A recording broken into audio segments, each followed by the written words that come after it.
A'udzubillahi minasyaitonirrajim. Bismillahirrahmanirrahim. Alhamdulillahirabbil alamin.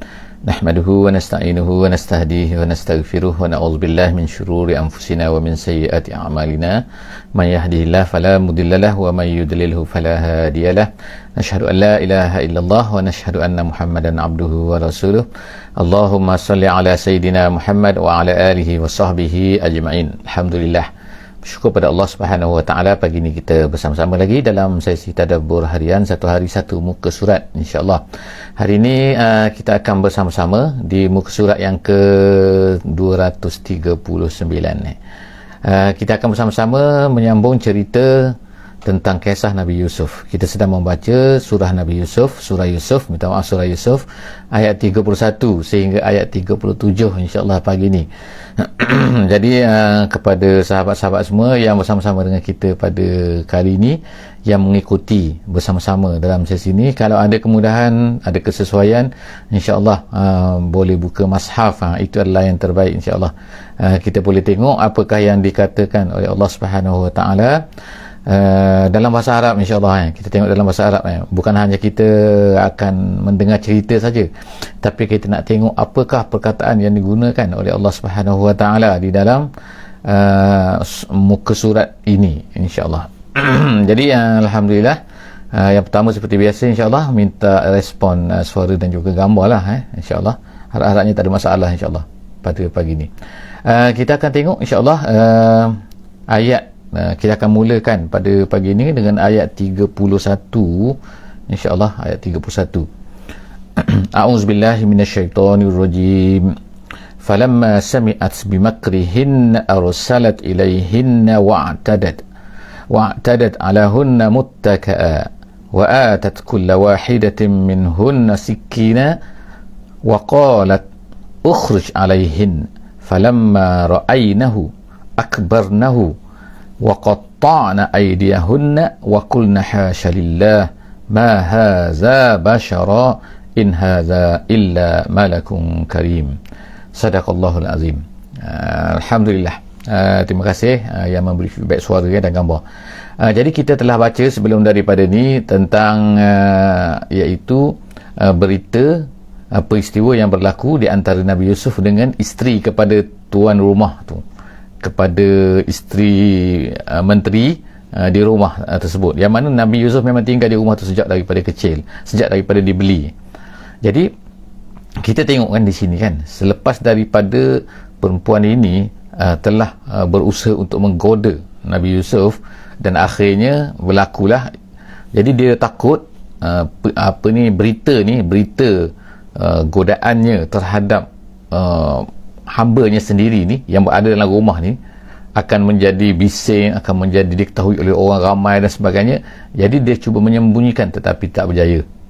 Akhirnya perempuan-perempuan yang berada di Madinah, iaitu bukan semua perempuan, tapi maksudnya ialah perempuan-perempuan golongan bangsawan, golongan yang berada, golongan-golongan atasan, iaitu sama-samalah iaitu orang-orang yang baik-baik lah, bersama-sama dengan perempuan ni, isteri-isteri menteri-menteri ni. Jadi mereka apabila mendengar, sebagaimana kita baca dalam ayat ni pada hari ini, iaitu falamma sami'at bimakrihinna, apabila mereka ni telah mendengar apabila mereka mendengar berita ni, lalu apa yang mereka buat ialah mereka pun startlah bising-bising. Jadi kita baca dalam ayat ni pada hari ini, falamma sami'at bimakrihinna, jadi mereka pun buatlah planning, iaitu perempuan yang ramai-ramai tadi tu membuat planning mereka lah kan. Planning apa ni? Planning iaitu bercerita gini. Kalau ikutnya makri di sini ialah maknanya ialah mengutuk. Mereka ni mengaibkan isteri ni. Apalah mereka katakan, apalah ni kan, dia ni untuk bermain dengan hamba dia sendiri dan sebagainya. Bercakaplah gini semua. Jadi perempuan ini yang dikatakan nama Zalikha ni, walaupun tak ada satu riwayat yang kuat berkenaan dengan nama ni, tapi disebutkan oleh tafsir jalan lain, disebutkan begitu kan. Jadi tapi kita sebutkan perempuan ni sebagaimana disebutkan oleh Al-Quran ni. Jadi perempuan ni, isteri kepada Aziz ni, bila dia dengar berita ni perempuan ni dah bising, dah macam-macam mengaibkan dia dan sebagainya, mengata, mencerca, mengutuk dia dan sebagainya, desas-desus lah kita katakan, buat gosip-gosip ni kan. Jadi falamma sami'at bimakrihinna, apabila dia dah dengar benda ni, arsalat ilaihinna, dia pun panggil maknanya menjemput lah, arsala ilaihinna wa a'tadat lahunna muttaka'a, dan dijemput datang rumah dia dan disediakan tempat. Dia kata muttaka'a ni ialah tempat, kalau ikutnya asalnya ialah tempat yang duduk macam tu kan, maknanya bertelikkan, kalau ikut dalam segi bahasanya. Tapi maksud ini sini ialah dia sediakan tempat makan yang selesa, yang mana boleh makan, ada macam-macam makanan atas tu dan ada buah atas tu, dia kata.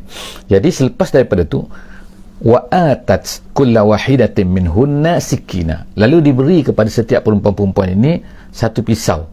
Pisau ni makna pisau bukanlah pisau untuk ni, tapi pisau untuk pisau yang digunakan untuk makan buah-buahan dan sebagainya lah. Jadi ada pisau situ, setiap orang dapat satu pisau.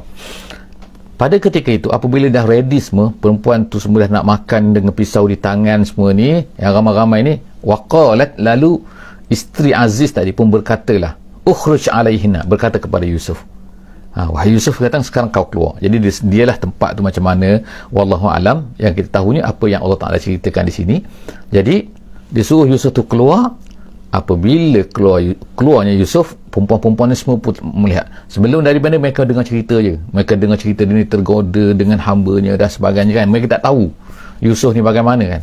Jadi bila mereka falamma ra'ainahu, apabila mereka melihat Yusuf tu, akbarnahu maksud Allah apa ni, macam terpegun mereka ni. Akbarnahu ni terpegun sangat lah. Sehingga dia kata, sehingga waqatta'na aydiyahunna, mereka ni pun memotong, bukan potong tangan tu maknanya potong jari mereka kan. Waqatta'na aydiyahunna tu bukan maknanya, dia maksudnya sini lah waqatta' melukai, maksudnya melukai jarinya, luka Allah, maknanya nak makan Allah apa ni, sampai terkejut sangat, sampai sehingga disebutkan oleh ulama tafsir sini, sehingga tak merasai sakit tangan tu ketika terkena pisau tu. Sebab apa? Kerana terkejut sangat melihat kecantikan Nabi Yusuf, handsome-nya Nabi Yusuf dan sebagainya. Jadi itulah, jadi dalam perkataan ini waqatta'na ni ialah maknanya bukan sekali, tapi macam itulah maknanya. Dia kata memotong-motong, meluka-luka tangan dia. Ada satu cerita lagi, ada satu riwayat lagi, ada satu tafsiran lagi, dia kata, iaitu ada perempuan ni bila luka tangan, maka disuruh Nabi Yusuf tu datang untuk membalut luka tu.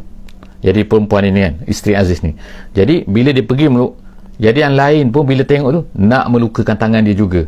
Ada yang kata macam tu, ada tafsir kata macam tu, supaya apa? Supaya mereka pun akan dibalut lukanya oleh Nabi Yusuf alaihi salam. Tu ceritalah kan, itu tafsiran lah, macam-macam tafsiran. Tapi kita akan baca itu, iaitu Allah SWT menyebutkan mereka pun melukai tangan-tangan mereka. Kemudian wakulna, mereka berkata hasyalillah. Hasyalillah ni bukanlah maknanya mereka ni sebut nama Allah macam tu kan, bukanlah mereka ni kita kata dia ni beriman ke, hasyalillah, bukan. Tapi maksudnya ialah ungkapan kata-kata terkejut, iaitu kalau kita kan subhanallah, kadang-kadang tercakap kita kan, perkataan tu kadang-kadang kita tak sedar kan, perkataan Allah tak Allah tu kan, macam kita cakap lah kan biasanya kan, insyaAllah soalan bila berjanji insyaAllah, tapi kadang-kadang tak faham, tak sedar kita sebut perkataan Allah tu.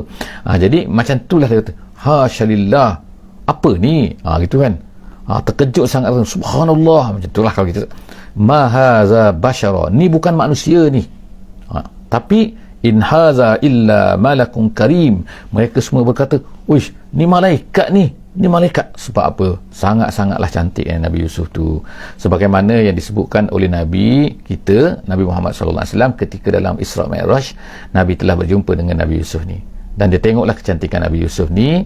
Lalu dikatakan langit yang ketiga. Jadi pada masa itulah maknanya Nabi SAW berkata Nabi Yusuf telah diberi syatrul hasan. Syatrul hasan ni maknanya ialah separuh daripada kecantikan.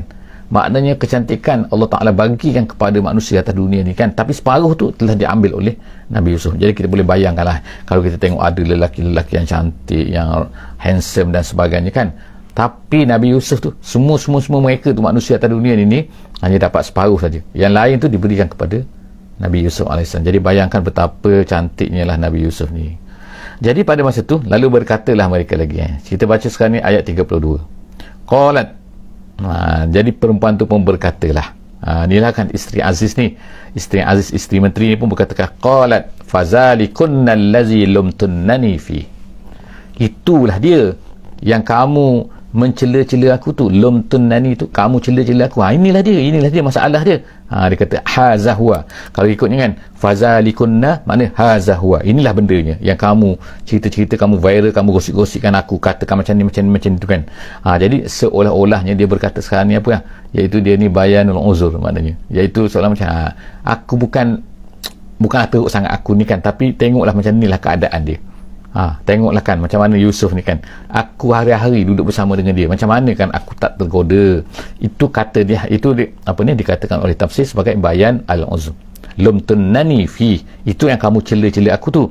Walaqad rawattuhu an nafsih, aku dah goda dia, aku dah ajak dia macam-macam, dia kata kan, an nafsih, untuk supaya dia tinggalkanlah janganlah berpegang sangat, janganlah nak baik sangat dan sebagainya kan, nak jaga diri dan sebagainya. Fastaqsam, tapi dia kata dia ni fastaqsam, dia tetap juga tak nak.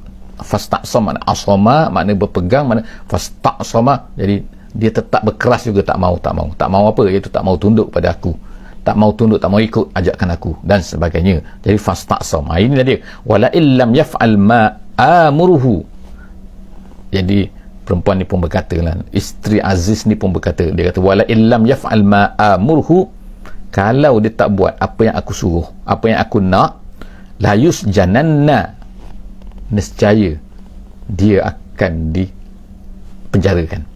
Tengok kan, dia gunakan power dia kan, dia gunakan perempuan tu, maknanya nak katakan perempuan ni kan memang dahsyat maknanya dia nak gunakan tu kan. Walayakunan, dia kata, dan pasti dia ni akan jadi minas sagirin, akan dihinakan, termasuk akan dihinakan. Jadi tengok kan, dia dah buat, mana dia buat, bukannya nak hukum Yusuf ni bersalah ataupun tak bersalah, tapi dia nak katanya, maknanya kan, kalau dia tak nak ikut cakap aku, nescaya nanti aku akan, jadi dia dah plan dah, maknanya dia nak marah kepada Yusuf ni. Maknanya apa-apa, bukan salah ke tak salah ke tak kira, yang pentingnya kalau tak dengar cakap aku akan penjarakan dia. Jadi itulah Allah Subhanahu Wa Taala secara tidak langsung ni kan, dalam ayat ni kita boleh fahamkan betapa kan setengah-setengah manusia ni menggunakan power dia, menggunakan kuasa yang Allah Taala beri, amanahkan kepada dia, tapi dia bukan gunakan perkara-perkara yang betul, tapi dia gunakan untuk kepentingan dia, sebagaimana perempuan ini akan menggunakan kepentingan dia. Jadi apa yang berlaku selepas daripada itu ialah kita tengok kan, bila perempuan tu bercakap macam tu, dan dikatakan dalam satu riwayat dia kata depan-depan tu, dia kata depan-depan tu, maknanya ramai-ramai tu, dia kata macam ni, seolah-olahnya memberi amaran kepada Nabi Yusuf ni kan, Yusuf, kalau kamu tak dengar cakap aku, kamu akan dipenjarakan. Lalu apakah kata Yusuf selepas daripada itu? Kita baca ayat 33, Allah SWT ceritakan, qala rabbi, Nabi Yusuf kata Rabbi. Jadi dikatakan di sini adalah merupakan doa. Doa walaupun dalam bentuk seolah-olah macam bukan doa, tapi sebenarnya ialah doa. Tengok disebutkan dengan mula-mula qala Rabbi. Berkatalah Nabi Yusuf pada masa itu, Rabbi, wahai Tuhanku. Dia kata, as-sijnu ahabbu ilayya. Penjara lebih aku sukai. Mimma yad'uni ilaihi. Mimma yad'uni ilaihi. Daripada apa yang mereka ajak aku kepadanya. Jadi dalam ayat ni kalau kita tengok kan, dalam perkataan ini, iaitu Allah SWT menggunakan perkataan yad'u. Tengok sini, yad'unani, maknanya sini ialah bukan seorang dah, tapi ramai. Artinya lah mereka semua mengajak aku kepadanya. Jadi ulama tafsir kata, kenapa dikatakan ramai di sini? Kerana pada masa tu seolah-olahnya macam bukan seorang perempuan tadi dah, bukan isteri Aziz tadi dah yang nak mengajak kepada kejahatan tu, tapi nampaknya semua perempuan-perempuan tadi tu, perempuan-perempuan bangsawan tu kan, isteri-isteri tadi tu, semua tu nak mengajak Nabi Yusuf kepada kejahatan tu. Jadi sebab itulah dia gunakan perkataan ni, yad'unani, mimma yad'unani. Jadi Nabi Yusuf pada masa tu pun, jadi sebab perempuan tadi bila dia berkata macam tu, jadi perempuan yang ramai-ramai tadi pun bersetuju, betul-betul maknanya nak buat jahat lah dengan Nabi Yusuf tu. Jadi sebab itulah Nabi Yusuf kata, penjara lebih aku sukai. Qala rabbi as-sijnu ahabbu ilayya. Penjara lebih aku sukai. Mimma yad'unani ilaih. Daripada apa yang mereka ajak tu. Maknanya daripada ikut perintah mereka, ikut arahan mereka ramai-ramai ni kan, mereka nak yang tak elok ni, aku lebih suka penjara. Kemudian dia kata, wa illa tasrif anni kaidahunna asbu ilaihinna.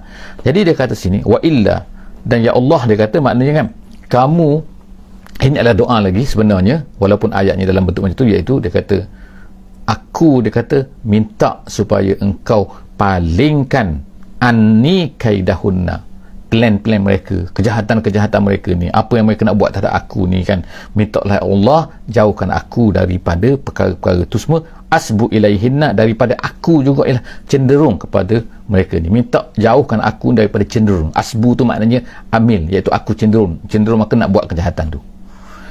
Wa akum minal jahilin, kalau aku buat macam tu ya Allah, jauhlah aku daripada menjadi orang-orang yang al-jahilin. Al-jahilin maknanya berdosa, maknanya kat sini, daripada aku menjadi orang berdosa ya Allah, palingkanlah aku, jauhkanlah aku daripada perbuatan-perbuatan yang jahat macam tu ya Allah, apa yang diajak oleh mereka semua. Kita baca seterusnya ialah ayat yang ke-34. Allah Subhanahu Wa Taala berkata, fastajaba lahu rabbuh. Bila Nabi Yusuf berdoa macam tu kepada Allah Subhanahu Wa Taala, lalu Allah Subhanahu Wa Taala pun perkenankan doanya. Fastajaba. Sebab tu kita katakan bahawa yang atas tadi tu, ayat 33 tu adalah merupakan doa. Kerana Allah Subhanahu Wa Taala sebut selepas itu fastajaba lahu rabbuh, maka Allah Subhanahu Wa Taala pun telah mustajabkan untuknya, untuk Yusuf tu, oleh Tuhannya, fasarafa anhu kaidahunna, lalu dipalingkan maknanya dijauhkan. Allah Subhanahu Wa Taala tak masukkan, tak jadikan Nabi Yusuf tu terpengaruh dengan kejahatan yang diajak oleh perempuan-perempuan tersebut kan. Jadi fasarafa anhu kaidahunna, Allah Ta'ala telah palingkan, Allah Ta'ala mustajabkan doa Nabi Yusuf, Allah Ta'ala palingkan Nabi Yusuf daripada planning ajakan mereka tu. Innahu huwas samiul alim, Allah Subhanahu Wa Ta'ala itu adalah maha as-sami, maha mendengar, maha al-alim, maha mengetahui perbuatan-perbuatan. Jadi maknanya sini ialah kita, kalau kita apa-apa masalah kan, kita doa kepada Allah Subhanahu Wa Taala. Kita sentiasa berdoa kerana apa? Allah Taala tu mendengar kan. Walaupun kadang-kadang kita tengok Allah Subhanahu Wa Taala belum perkenankan lagi doa kita, tapi mungkin bukan maksudnya Allah Taala lebih tahu kan bila nak perkenankan doa tu. Tapi ud'uni, Allah Subhanahu Wa Taala kata, berdoalah kepada aku akan perkenankan doa kamu. Jadi Allah SWT telah perkenankan doa Nabi Yusuf. Kita tengok sini kemudiannya ayat 35. Ayat 35 Allah Ta'ala kata, summa badalahum min ba'di ma ra'awul ayat. Summa badalahum, bada maknanya zuhara, maknanya selepas daripada jelas, lahum untuk mereka sini, jadi digunakan perkataan sini mereka lahum. Jadi ulama tafsir kata maksud sini ialah perempuan-perempuan ni semua ni dah memang terpikat habis dengan Nabi Yusuf, dan kemudian suami-suami mereka semua ni kan, suami perempuan tadi, menteri tadi, dan juga suami orang besar-besar lain lah, kepada perempuan-perempuan semua ni pun dah tengok bahawa isteri-isteri mereka ni dah bahaya dah ni kan, dah terpikat habis kepada Nabi Yusuf ni. Jadi mereka pun summa badalahum, apabila dah jelas kepada mereka benda ni semua, mim ba'di ma ra'awul ayat, lepas daripada mereka tengok pula tu ra'awul ayat. Jadi dikatakan ayat di sini maksudnya ialah kebenaran, apa dia tanda tu, tanda situ maksudnya ulama tafsir kata ialah maksudnya ialah tanda bahawa Nabi Yusuf ni sebenarnya tidak bersalah, apa-apa yang berlaku sebenarnya bukan Nabi Yusuf. Jadi selepas daripada suami-suami semua ni, summa badalahum min ba'di ma ra'awul ayat, mereka dah tengok dah tanda bahawa Nabi Yusuf ni benar, la yasjununnah, jadi dia kata hatta hin, jadi mereka pun bersetujulah semua, la yasjununnah, mereka pun nak memenjarakan la yasjununnahu hatta hin, sehingga satu tempoh yang tertentu. Jadi dikatakan sini mereka pun bersetuju tanpa mengikut undang-undang lah, kita kan, bukan kira undang-undang lah ni, tanpa mengikut perbicaraan dah. Sebab apa? Kalau bicara tak tahu nak salah macam mana Nabi Yusuf ni, hanya sebab dia ni cantik, hanya sebab dia ni lawa, hanya sebab dia ni handsome, maka kita penjarakan dia. Jadi tak ada sebab nak penjarakan dia. Dia tak bersalah kan, dan dia ni memang tak nak, tapi yang salah tu ialah perempuan-perempuan yang ramai-ramai tu. Jadi oleh tu macam mana nak buat? Jadi caranya suami para suami ni pun, orang besar sini pun berfikirlah. Jadi akhirnya mereka bersetuju untuk memenjarakan. Tujuan penjara dikatakan ulama tafsir ialah nombor satu, untuk supaya nak menunjukkan kepada orang ramai bahawa Yusuf bersalah. Sebab orang ramai tak tahu dengan detail apa yang berlaku ini kan. Mereka hanya dengar cerita kan. Jadi berlakulah benda yang tak elok di antara Yusuf dengan isteri menteri. Jadi orang ramai tak tahu. Jadi apabila dipenjarakan, konon-kononnya lah, maka orang ramai akan rasa bahawa Yusuf lah yang bersalah. Sebab tu nanti kita akan baca nanti pada pengakhiran cerita ni ialah Nabi Yusuf tak nak keluar daripada penjara, sehingga diiklankan dulu bahawa dia sebenarnya tidak bersalah masuk penjara ni. Jadi antara dikaitkan cerita ini dengan cerita yang akhir nanti, nak menunjukkan, dia kata bahawa Nabi Yusuf ni dipenjarakan dengan tujuan untuk supaya orang ramai anggap bahawa dia ni bersalah pada masa tu nombor satu lah. Yang keduanya, tafsir kata ialah dia dipenjarakan kerana suami-suami itu tak ada cara lain dah nak mengelakkan daripada Nabi Yusuf ni akan bertemu dengan isteri-isteri mereka dan sebagainya, iaitu melainkan dengan penjarakan. Tapi plan penjarakan ni adalah tak lama, dia kata hanyalah hatta hin saja, sehingga satu tempoh yang tertentu. Maknanya tak lama lah, tapi apa yang berlaku ialah hatta hin, kita ada sini hin ni maknanya satu tempoh yang sekejap saja, tapi rupa-rupanya mereka terlupa selepas itu. Sebab Yusuf ni bagi mereka tak penting sangat lah, jadi terlupa, biarlah terlupa, tinggallah dalam penjara tu. Jadi rupa-rupanya sangat-sangat lama, kita kan ada kata 7 tahun dan sebagainya. Nabi Yusuf ni berada dalam penjara 7 tahun tanpa apa-apa kesalahan. Kesalahannya kerana dia ni lawa saja kan, kerana dia ni handsome. Jadi masuklah penjara Nabi Yusuf. Selepas daripada tu wadakhala ma'ahu sijnu fatayan. Jadi lalu masuklah dalam penjara itu 2 orang pemuda. Pemuda dimaksudkan situ ialah pemuda maksud itu iaitu pekerja kepada raja. Ini cerita raja pula, bukan menteri dah, ni raja. Jadi raja ni ada ada pekerja-pekerja dah kan, dan sekali tu pernah berlaku raja ini pernah hendak diracun. Jadi bila dicek-cek racun ni ada di dalam makanan, tapi akhirnya kedua-dua orang ni, iaitu seorang daripada mereka ni ialah pemberi minum raja, seorang lagi lah pemberi makan kepada raja, makna penjaga makanan, seorang tu penjaga minuman. Jadi dalam siasatan lah sekarang ni, siapa sebenarnya yang bersalah betul-betul. Jadi sementara dalam siasatan tu mereka kedua-dua ni telah dimasukkan dalam penjara. Jadi masuk dalam penjara ni pada masa tu mereka dipenjarakan bersama dengan Nabi Yusuf. Jadi bukanlah ada 2 saja dalam tu, bukan ada 3 orang saja kan, tapi ramai lagi lah orang lain kan. Tapi nak ceritanya sini ialah maka masuklah bersama dengan Nabi Yusuf pada masa itu 2 orang pekerja yang diraja saat ni. Kemudian qala ahaduhuma, berkata, jadi mereka ni bermimpi. Dia kata inni arani, aku lihat dalam mimpi aku. Jadi ulama tafsir kata dia bukan sekali lihat ni, tapi lihat kan, asyik-asyik nampak apa dia kata. Dia nampak dalam tidur dia, dalam mimpi tu, aksiru khamra, aku memerah. Aksir tu memerah anggur, maknanya memerah anggur untuk dibuat inilah arak kan, untuk dibuat minuman. Jadi menurut ada satu riwayat lagi cerita bahawa dia mimpi, dia tengok dia tanam pokok anggur, lepas tu anggur tu berbuah, kemudian dia ambil buah anggur tu, lepas tu dia perah anggur tu untuk diberi minum kepada raja. Itu adalah satu tafsir lah kan. Tapi dalam tafsir, dalam ayat ni dia kata dia melihat dalam mimpi dia memerah anggur.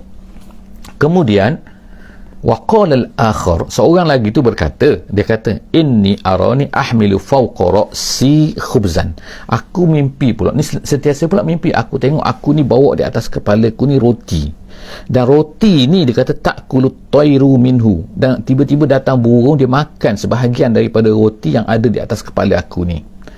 Jadi tu kedua-dua orang tu lah cerita kepada Nabi Yusuf. Jadi kenapa dia tanya Nabi Yusuf? Kenapa tak tanya orang lain yang ramai-ramai lagi tu? Dia kata nabi'na bi ta'wili, mereka berkata kepada Nabi Yusuf, tolong cerita sikit boleh tak apa ta'wil kepada mimpi ni, apa takbir mimpi ni kan, apa maksud daripada mimpi ni. Inna naraka minal muhsinin, sebab kami tengok kamu ni orang baik. Jadi mereka ni bila masuk penjara, mereka tengok Yusuf, ramai lagi orang lain tu memang zamsing lah kan, memang jahat lah, betul, nampak memang muka jahat, tapi ni muka baik ni kan, muka orang baik. Sebab apa? Dia dah dengar diceritakan dalam setengah tu, tafsir dia kata dia dah dengar cerita Nabi Yusuf ni bercerita benda-benda baik dan sebagainya kan. Jadi sebab tu lah dia kata di sini, dia kata inna naraka minal muhsinin, kami tengok kamu ni orang baik, jadi tolong cerita sikit lah apa maksud mimpi kami yang selalu kamu tengok dalam tidur ni.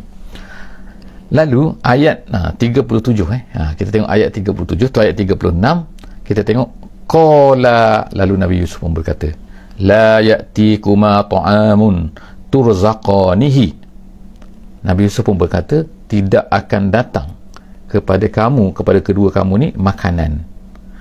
Jadi pada masa tu dalam penjara ni dia ada jadual makan, jadi ada time makan. Jadi pada masa tu bila dia bertanya tu, pada masa tu tak lama dah, di antara tempoh masa, di antara makanan tu datang dengan Nabi Yusuf ni, mereka tanya kepada Nabi Yusuf ni. Jadi Nabi Yusuf berkata nanti sebelum makanan tu datang, dia kata nanti aku akan cerita. Apa dia kata illa nabba'tukuma bi ta'wili, dia kata qabla an ya'tiyakuma, sebelum datang makanan tu yang datang pada time dia tu kan, aku akan ceritakan kepada kamu maksud daripada mimpi kamu tu. Jadi maksud sini ialah Nabi Yusuf dah buat janji. Yang pertama, kata ulama tafsir. Yang keduanya ialah dia tak nak cerita panjang maksudnya, sebab di antara makanan datang dengan pasal nak cerita tu memang tak lama dah. Jadi makna tak adalah, ini nak mengajar kita jugalah kan, bahawa makna kita ni tak boleh lah nak cakap 5 minit kan, tiba-tiba cakap 1 jam katakan. Tu tak betul lah kan. Jadi sepatutnya kita kalau cakap 5 minit lah kan, mana kena pancul lah, iaitu orang nak ceritakan. Sebab kita tak boleh nak, kita kata seolah macam tipu orang lah kan, perangkap orang dan sebagainya. Jadi kita kena jagalah kena jaga bila kita nak cerita Islam. Jadi sebab Nabi Yusuf ni nak ceritakan Islam kepada orang berdua tu. Jadi dia kata sebelum makanan datang tu aku akan ceritakan kepada kamu. Tapi sebelum daripada masuk tu dia cerita dulu benda lain sikit kita kata tazkirah lah kan kepada ni. Dia kata apa? Dia kata zalikuma mimma 'allamani rabbi. Nabi Yusuf berkata, apa yang aku nak cerita ni adalah benda yang Tuhan ajar pada aku. Tengok kan, maknanya kita ni kan dalam kehidupan kita, kalau kita buat baik ke dan sebagainya, kita kena link kan, kita mesti hubungkan bahawa kenapa aku baik ni adalah kerana Allah Subhanahu Wa Taala. Kerana Allah Taala menyuruh aku buat baik. Kenapa aku bersedekah? Kerana Allah Taala menyuruh aku bersedekah, supaya orang yang dapat benda tu, orang yang mendengar benda tu kan, orang yang berhadapan dengan kita tu, dia tahu kan bahawa kita buat satu benda ni lah kerana Allah Subhanahu Wa Taala. Kerana Allah Taala menyuruh kita, supaya ada link dengan Islam kan. Bukan hanya kita menjadi baik saja, tapi kita tak buat, kita tak gambarkan, kita tak portraykan, kita tak ceritakan seolahnya bahawa aku baik ni ialah kerana Allah Subhanahu Wa Taala. Jadi kita kena ceritakan macam tu, kena link kan. Jadi sebab itulah Nabi Yusuf sini dia kata mengajar, dia kata zalikuma mimma 'allamani rabbi, perkara ni semua ni termasuklah iaitu perkara apa, iaitu aku nak cerita kepada kamu tentang takbir mimpi ni, dan juga kenapa aku ni kan nak ceritakan on time dan sebagainya kan, ialah kerana semua ni adalah mimma 'allamani rabbi, antara perkara yang diajar oleh Allah, bukannya datang daripada aku ni manusia juga kan. Gitu soalannya. Inni taraktu millata qaumin la yu'minuna billah. Dia pun cerita, aku sebenarnya tak sama dengan orang lain. Aku ni adalah orang yang telah meninggalkan, dia kata taraktu millata qaumin, agama kaum la yu'minuna billah, yang tidak beriman dengan Allah. Maknanya aku tak bersama dengan mereka. Aku ni maknanya ialah aku ceritakan kepada kamu ni apa yang diajar oleh Allah, dan aku tak sama dengan mereka ni, mereka semua ni. Sebab apa? Aku tinggalkan agama yang telah dianut oleh mereka ni kan. Aku tak bersama dengan mereka. Mereka ni sembah lain daripada Allah Subhanahu Wa Taala. Wahum bil akhirati hum kafirun. Tengok kan, ditegaskan lagi oleh Nabi Yusuf alaihi salam, dia kata mereka semua tak percaya kepada akhirat. Jadi aku ni percaya kepada akhirat. Aku ni bersama dengan Nabi, untuk nenek aku lah kan, iaitu Nabi sebelum daripada ni Nabi Yaqub, sebelum daripada tu Nabi Ibrahim, Nabi Ishaq dan sebagainya kan. Jadi semua tu, jadi tu satu apa nak kata announcement ke, ataupun sebelum daripada dia disclaimer dulu kan, sebelum daripada dia cerita ni kan, supaya masuk sedikit kan, supaya orang yang mendengar tu tahu bahawa sebenarnya dia ni adalah berbeza, dan dia ni adalah merupakan apa yang cerita ni, dia mengaku sendiri bahawa ini datang daripada Allah Subhanahu Wa Taala. Jadi itu ayat 37. InsyaAllah kita akan sambung lagi insyaAllah cerita kita tentang Nabi Yusuf, apakah yang akan dikatakan, apa yang diceritakan oleh Al-Quran itu. Mungkin cerita ni kita pernah dengar, tetapi kita nak apa yang diceritakan oleh Allah Subhanahu Wa Taala dalam setiap muka surat Al-Quran ni, dalam Quran sendiri, supaya kita ni akan dapat ambil direct daripada Al-Quran. Setakat itulah saja aku qouli hadza wa astaghfirullahalazim li wa lakum. Insyaallah jumpa lagi dalam sesi yang akan datang insyaallah. Moga-moga Allah Subhanahu wa taala akan memelihara kita sepanjang hari kita insyaallah. Aku qouli hadza wa astaghfirullahalazim li wa lakum. Bismillahirrahmanirrahim. Wal 'asri innal insana lafi khusr illa allazina amanu wa 'amilus solihat wa tawasaw bil haqqi wa tawasaw bis sabr. Wassalamu alaikum warahmatullahi wabarakatuh.